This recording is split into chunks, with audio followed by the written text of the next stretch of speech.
Ginawa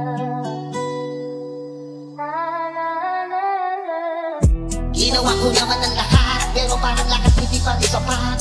Mga bawat bagay makakabuti sa ating dalawa, ngunit nasayang ang lahat. Ang pagmamahal sa iyong inalay ko, hindi mo ba napapansin at nakikita kung gaano ka talaga kahalaga? Ang isang katulad mo, isang unang pinahalaga. Dumating sa punto na hindi na natin kailangan ng isa't isa. Masakit na sa akin na ang ganito, ngunit kailangan na siguro maging mapag-isa. Ang pagmamahal ko na inalay ko lahat, na hindi mo nakikita.